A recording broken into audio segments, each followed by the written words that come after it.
achieved. Coming off the Colby Covington fight, we need to address the whole concept of building heat, whether it's artificial, whether it's real. We know Conor McGregor's done it very well. He was a polarizing figure. You either hated him or you loved him, and he really pushed himself into the limelight with his attitude. Covington is a guy, the rumor is, maybe it's been confirmed, I don't know, I just read it somewhere, that he was on the verge of being cut from the promotion despite going 7-1 to start his UFC run. And at that point in time, he realized he needed to come up with something that helped to push him to that next level. I was actually a Colby Covington fan when he first started out. I really liked the way he fought. People talked about him being nothing but a grinder, but he's the type of guy who he broke you down and could finish you with strikes or submissions or just dominated you, and I didn't mind that whatsoever. But then he had to take it to another level to get away from that stigma that kind of was pinning him down.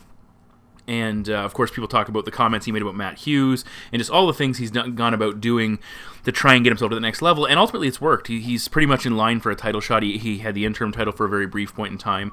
And, very impressive in that sense. I don't know, is it that big a deal to me? No. That's what he's done to get where he is. You can only go so much with your mouth. Your in-cage performance must back it up. You can run your mouth all you want, but if you're getting beat time in and time out, you're not going to climb that mountain, and that's just an easy thing we can say. You look at the guys like Michael Bisping. I actually prefer it when fighters stay in character, and that's why I immediately was reminded of it with Michael Bisping, is you'd have guys pre-fight come out and say all this shit in advance of the fight, and then after the fight, it's just promotion. It's just getting people hyped up about it. You know what? To me, some of that is just a little... I don't like that. I say, you know what? If you don't like someone, there's nothing wrong with having sportsmanship, but don't backtrack on the things you say. And I really liked Michael Bisping, and I liked how he came off as a good sport, win, lose, or draw. But at the same time, sometimes it made me cringe a little bit when he backtracked on some of the things he said after the fight. He didn't always do that, which was great. But I feel like if you say something before the fight, there's nothing wrong with saying he's gained my respect. And he's gone out and done some great things in the cage in this fight, and as a result, I respect him, and we're going to move forward. But to just say, hey, some of the things I said pre-fight were just non-consequential and really had no meaning behind them. Simply put, they were to sell the fight. I don't like that. So I do like what Covington's doing in the sense that he's kind of sticking to that persona. But hey, it is what it is. People will tune in to watch him fight for the title and possibly get smashed or win the championship. Either way, it should be very interesting. Welcome back to Kamikaze Overdrive MMA Predictions. Always, I am your host, Scott Johnson. And on this episode of the show, we are breaking down the upcoming UFC Fight Night 156, which will go down in Uruguay. It's a fight night, but it will feature the defense of a title as Valentina Shevchenko puts her flyweight championship on the line against Liz Carmouche, former bantamweight title challenger. I'll be giving you all 6 of my main card predictions on this episode of the show. Now that things seem to have settled, it seems like there's 8 preliminary fights. There's one that still needs... there's one that still needs an opponent. So there could only be 7. Either way, all of those fights will be available at kamikazeoverdrive.net, so you can head over there and check those out. My bet packs, I'm coming off a show. I went 7-5. My, 6-fight main event streak got snapped. I had Robbie Lawler. I know a lot of people didn't like that pick. A lot of people didn't have Robbie Lawler, and I understood it. And ultimately, what I was afraid of actually happened. My biggest concern was Robbie seems to fall in love with his ability to try and roll with the punches, but he doesn't return fire. It's only effective when you return fire. And there were opportunities where it's like, Robbie, you just did exactly what you needed to do. You deflected, defended, avoided the big shots. You need to counter-strike now, and he just wasn't doing it. I saw the meme out there where it's like that guy with the stick poking Robbie Lawler saying, do something. That's exactly how I felt. So unfortunate there. He did not get the job done.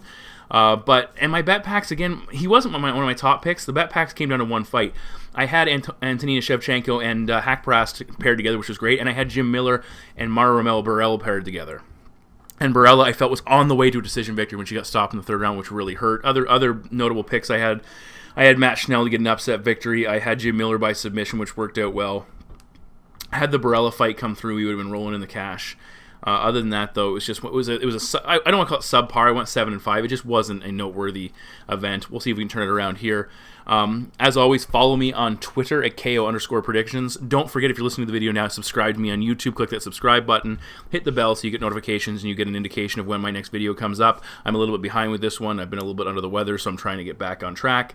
But on that note, we've gabbed a little bit here. Let's get to our first main card prediction. The first fight of the night transpires in the UFC's featherweight division as 16-4-1 Enrique Barzola takes on the Wolfman Bobby Moffett with a current record of 13 wins and 4 losses. Now, Barzola is coming off a 4 4-fight winning streak that was just snapped. He is 5-2 in the UFC. For Moffett, he pulled off an upset over Chaz Skelly in his UFC debut. I remember that fight specifically because I had Moffett to win that matchup, and I remember celebrating, and I looked at my bet card for one of my big bets, and I accidentally had picked Skelly to win the fight. I bet on Skelly to win the fight, so I lost that one. So you got to double check your bets, folks. But then he dropped a follow-up matchup to Bryce Mitchell, a matchup that I thought Moffett might have got a nod in, or at least gone to a split decision. Let's say it was a close fight at least. Physically, Moffett 3 inches taller, with a 4-inch reach advantage, and he is the younger fighter by a year. Now, both of these competitors are what we would consider ground-oriented fighters. Barzola took each of his first 6 opponents down at least once, and he put up some astronomical numbers. Against Brandon Davis, 10 takedowns, Bassett 5, Benitez 9. Big numbers across the board when he does get his wrestling game going. Now for Moffett, he landed just 1 takedown in his debut, but ultimately secured a controversial submission win later in the fight. 9 of his 14 overall wins have come by submission, and in his last fight against Bryce Mitchell, he landed 5 takedowns. So you see his reliance on the mat. He lost a decision in that fight, and he only landed 9 significant strikes, which is probably part of the reason why he came up short. Now, Barzola has just 4 submission wins, and they all came early in his career. He does have one over Bandenay, who's fighting on this card as well. Now, when you look at Moffett first, he did some good stuff in the second and third rounds of his matchup with Mitchell. He appeared to be turning the fight in his favor, and I certainly felt it was strong enough to again warrant a decision. I had Moffett in that fight. He got rocked in the first, had to fend off some tight submissions, but started to rally. Now, over rounds 2 and 3, he had the better positional control for large chunks of it, but he started going for submissions and was giving up position, was losing the spot, and that's what cost him. And he had a fairly sound start to the third round, but made a couple positional mistakes and ultimately was put in I think it was a rear naked choke position where he almost got tapped out, and that kind of cemented the round in favor of Mitchell. When you also look at his record, he's just 3-4 in the scorecards, which again could be a product of his lack of focus on position over submission and also his striking volume. We haven't seen him be a tremendously talented striker, especially at this level, so it makes you wonder, is there some concern there, especially if he can't find success with his grappling. Now, Barzola, on the other hand, has developed some striking. That might have actually cost him in his last fight. His kicking game has definitely improved. He lost his last fight because he couldn't find his grappling attack, or at least didn't have any success. The first fight in his UFC career where he didn't land a takedown, part of that could have been because he fell in love with his striking and felt he could win the fight on the basis of that, and then when he realized he couldn't, it was too late. He'd already been diminished enough that he couldn't find the takedowns he needed. His UFC best, 72 significant strikes overall. Normally he's in the 50 to 55 significant strike range. That does come with some of the ground and pound when he has top position, but still a decent output level. He should have the edge overall in vertical output. Moffett seems so committed to just closing the distance and grappling and tying up and trying to get the fight to the mat that if Barzola can circle out, I feel he can land some decent shots as Moffett kind of pushes forward. Now look for Barzola to either defend takedowns and either get in a top position of his own, either countering takedowns, taking advantage of that position over or submission over position that Moffett likes, or shoot his own takedowns, or if he defends takedowns, force the fight to remain vertical, outstrike Moffett on the feet, and take this one home. My prediction is Enrique Barzola to defeat Bobby Moffett by decision. Fight number 2 in the main card goes down in the UFC's middleweight division as the debuting undefeated 5-0 Rodolfo Vieira takes on I believe his record is 11-1 Oskar Piechota. Now, Piechota's coming off the first loss of his career, submission loss to Gerald Meerschaert. He got off to an exceptionally strong start in that fight, and then faltered and got submitted. He had one back-to-back to start his UFC run. For Vieira, he's undefeated 5-0, 4 submission wins, not surprisingly, 1 win by knockout, 4 of his 5 stoppages coming in the first round. He is a high-level, very accredited BJJ practitioner, type of guy who's people have been waiting for him to come to the UFC and show what he's capable of doing at this level. Physically, Vieira 1 inch taller, who's also the older man by a single year. Now, for Rodolfo, he turned pro in 2017, and he's been fairly active since turning pro. Sometimes you see these jiu-jitsu guys will turn pro, have a little taste of it, and then they'll take a break and go back to jiu-jitsu competitions. Not Rodolfo here. He's coming off a very consistent run. His last opponent he faced 10-1, and he was able to submit them, so very impressive. Prior to that, his other 2 guys he had faced were 2-2 and 3-3 the previous 2 fighters. So it's that was a nice step up in competition, and he handled it fairly well. Now, Vieira obviously he wants to get this fight to the floor, which is not shocking. In his last fight, he was very patient, used a lot of lateral movement, looking to shoot in. Once he shoots in, he's got a pretty good double leg. He'll wrap up his opponent's legs very well once he gets on the ground to kind of neutralize their ability to stand back up. He'll land a few strikes, working his ground and pound, looking to open up submission opportunities, and then he's very quick at working to the back and setting up that rear naked choke. 3 of his 4 wins have come by RNC.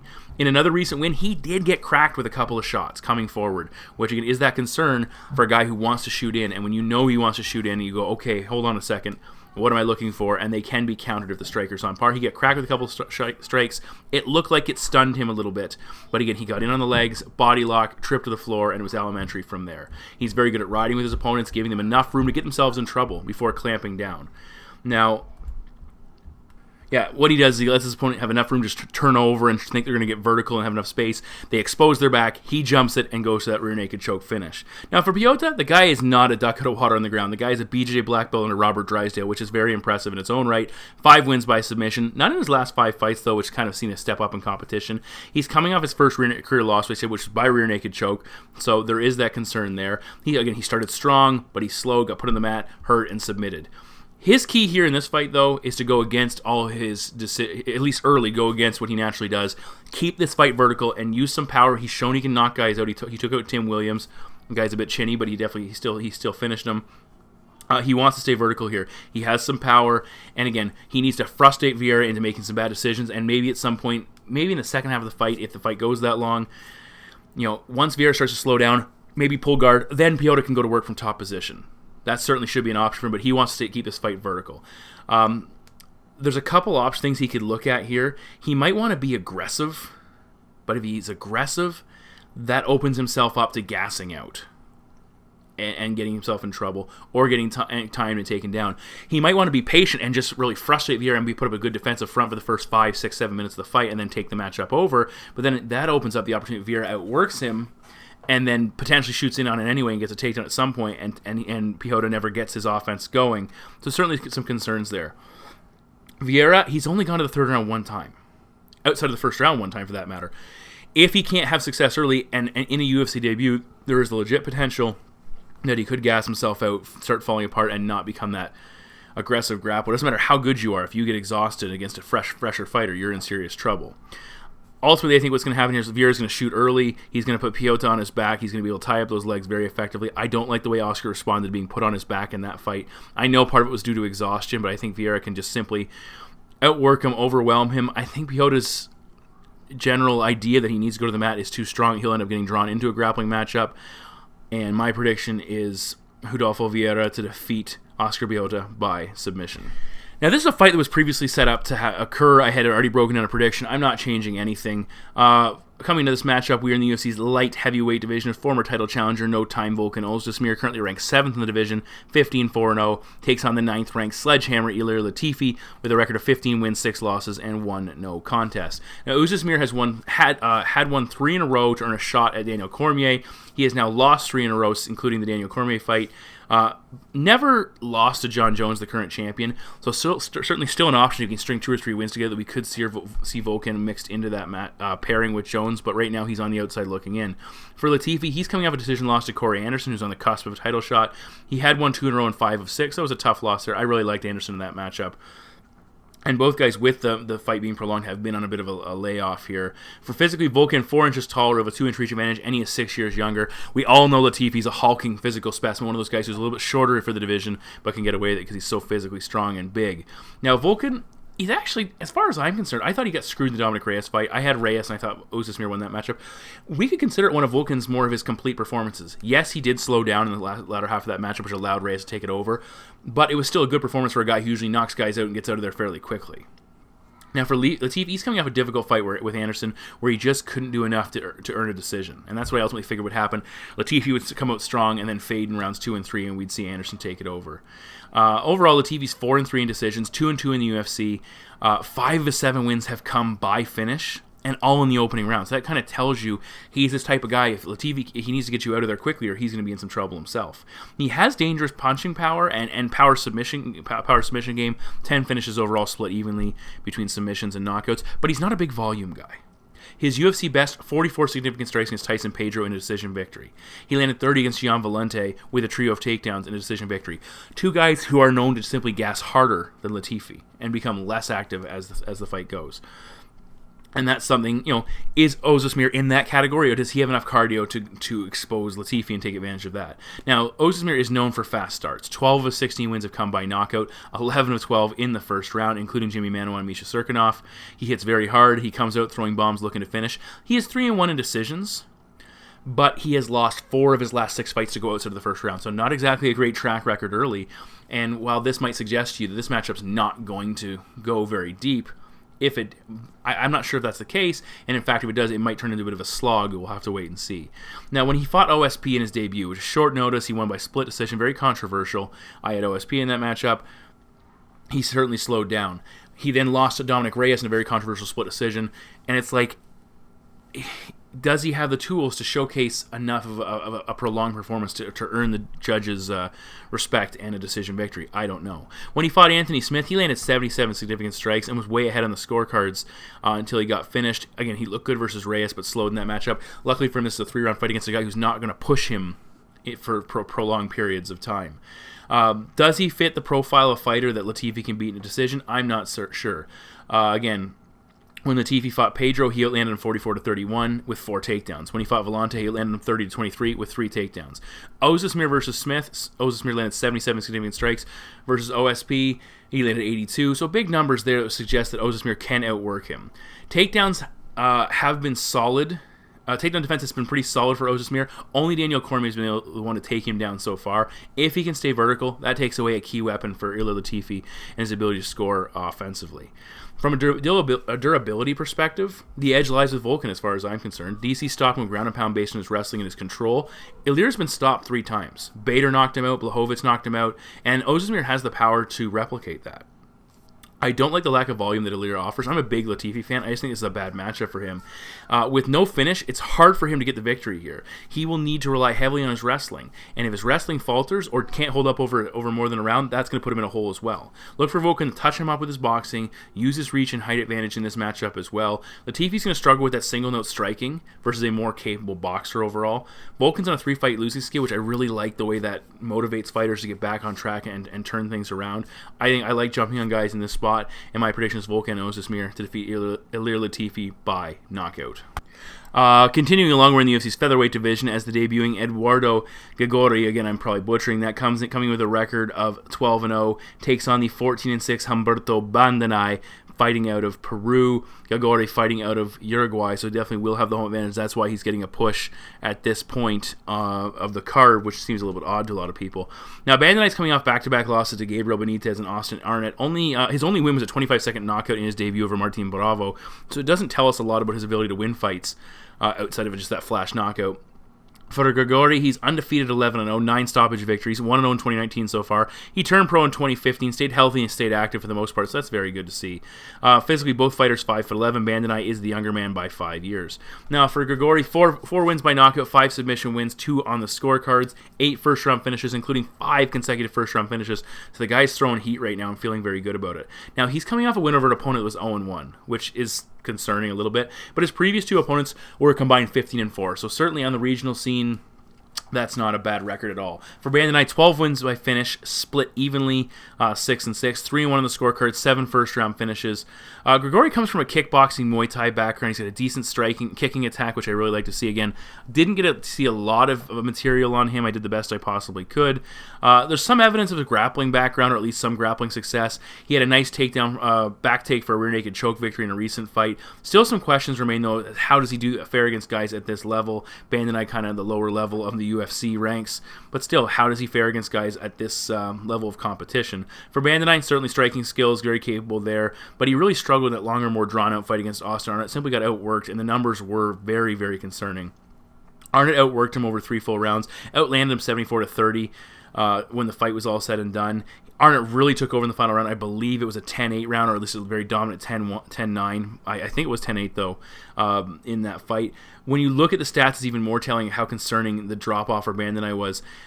In round 1, he landed 20 significant strikes and 1 takedown. Round 2, 7 significant strikes and 1 takedown. Round 3, 3 significant strikes and 0 takedowns. He only attempted 37 strikes over the final 2 rounds, so he certainly had a drop-off in that matchup.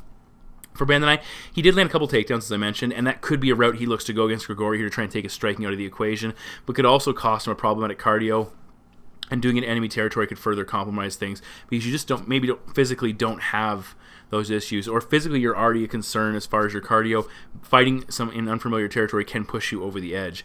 Bandenay's also been submitted in 4 of his 6 losses, which tells us he could be taken advantage of on the mat if he makes a mistake. We have seen Bandenay lose quickly, and we have seen him lose in drawn-out fights, so it's kind of both ends of the spectrum.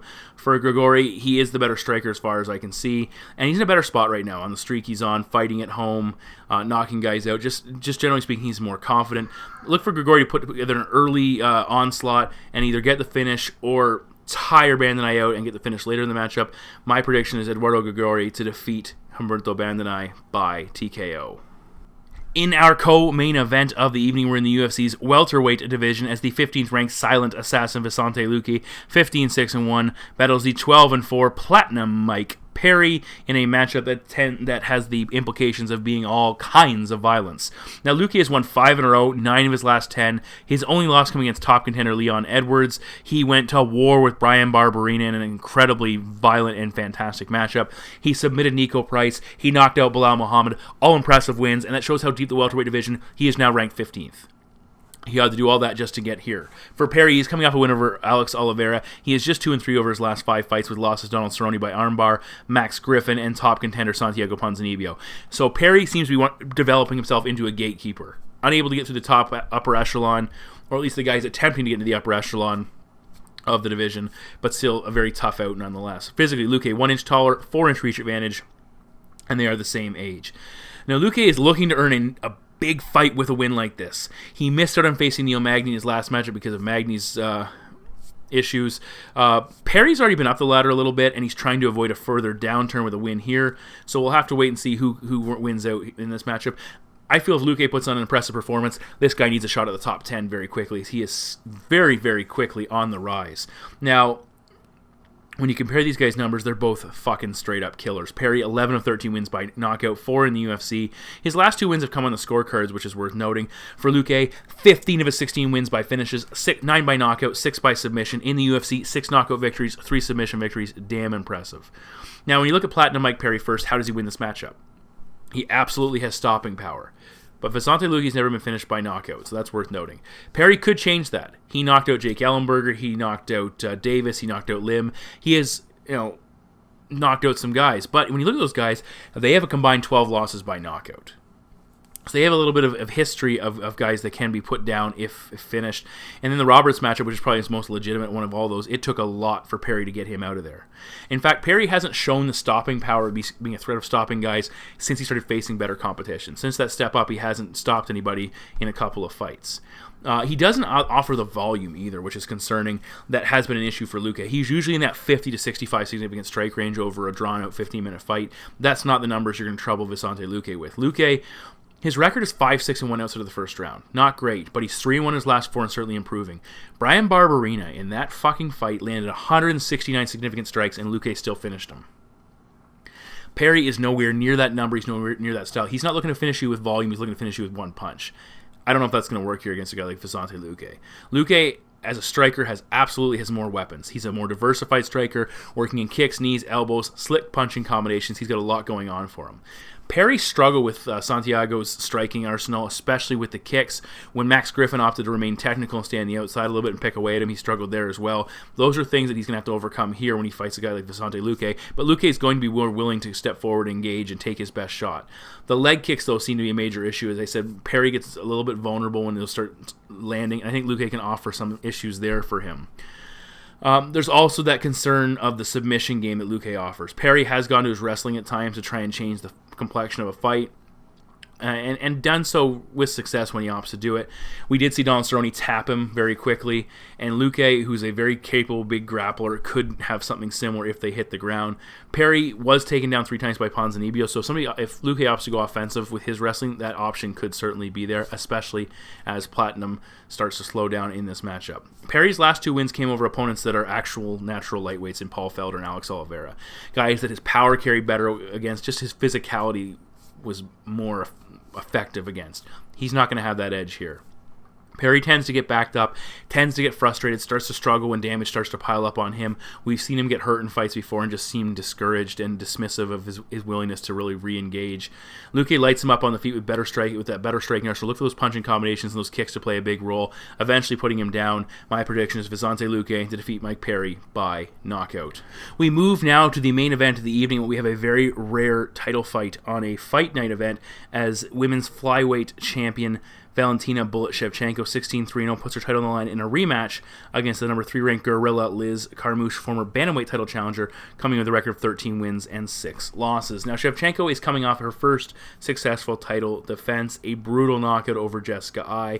She has won 3 in a row. Only her 2 losses in her last 12 fights coming into Amanda Nunes, the greatest women's fighter of all time.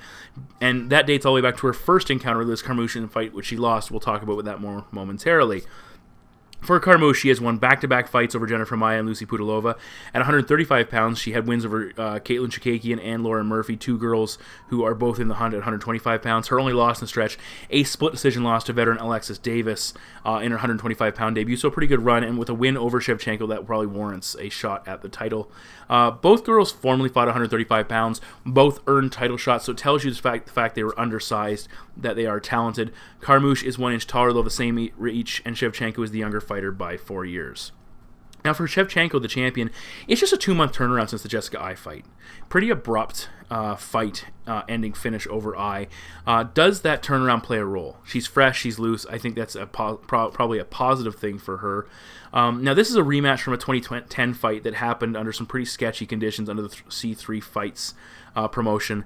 8th pro fight for Shevchenko when she fought, coming back after a 4-year layoff from mixed martial arts. For Carmouche, it was just her 5th time stepping in the cage, and kind of an interesting, she had fought once for Strikeforce, then she took this fight, and then she fought 3 times for Strikeforce, so it was kind of just a blip in the middle of her Strikeforce run. Second round TKO doctor stoppage in favor of Carmouche. No actual video footage of the fight, but both girls have made it count, so they talked about it quite a bit. The conditions were brutal. It was outside. Some people say it was snowing. The pay was absolutely poor. Carmouche said she was very green at the time. Thought she was actually fighting Antonina Shevchenko, so that made more sense for her. She thought Valentina was too much too soon, but still willingly took on the fight. Now for Shevchenko, by her account, she was winning the stand-up match, went for a takedown, went for a leg lock, and Carmouche countered with an up kick that split her eyebrow open. A lot of blood, a lot of bleeding. She wanted to continue. The doctor stopped the fight, unfortunately costing her the matchup. Now for Carmouche, she's come a long way since that first fight. Both girls have, but it definitely probably worth noting that Liz Carmouche has come that much further. But has she developed enough to win this matchup? Carmouche does her best work on the mat. Over her 13 UFC Strikeforce fights, the only opponent she hasn't taken down was Ronda Rousey, and she had her in a pretty interesting rear naked choke position. Never got a chance to get a takedown at all in that matchup. Now at flyweight, over 3 fights, she's completed 10 takedowns. Very good numbers there. If you date back to the Murphy-Chukagian matchup, she's landed 16 takedowns over the last 5 fights. So you see her dependency on that. But there's no correlation between takedowns and victories for Liz Carmouche. Over her last 4 wins, 12 takedowns completed. Over her last 4 losses, 10 takedowns completed. So a lot of it has to do with top control, what she does with it, and what she does in the feet between takedowns. Now for Shevchenko, 73% takedown defense. Amanda Nunes shot 14 times or 2 fights, took her down 4 times. Juliana Pena went 1 for 5 on takedown attempts, and those are both bigger girls. So we'll have to see if Carmouche can find some success with her wrestling. More recent opponents that Shevchenko has faced, not really takedown-oriented fighters, so it's not worth noting in those matchups. Now, Shevchenko has shown she can be offensive with her own takedowns. 9 over her last 3 fights versus Pena, she took her down twice. Versus Holly Holm, who notoriously has good distance management, is very difficult to get off her feet. Shevchenko took her down on 3 occasions. Her top position ground and pound is very good. She destroyed Cachoeira in her 125-pound debut. She caught Juliana Pena via armbar off her back. The girl is multifaceted, and like we saw with her sister, they are adding in grappling chops to an already very dangerous striking arsenal. That's some scary fucking business. Now, Shevchenko's very good in the clinch, strong in that position. She has the ability to land strikes or look for takedowns. It'll be very interesting to see how they match up strength for strength. Carmouche is a very strong girl as well. The big difference in this fight, though, will be on the feet. Shevchenko is heads and tails better than Liz Carmouche when it comes to striking. Liz will look to constantly close the gap, clinch, and look for takedowns, and just try and dirty box if she can't get them.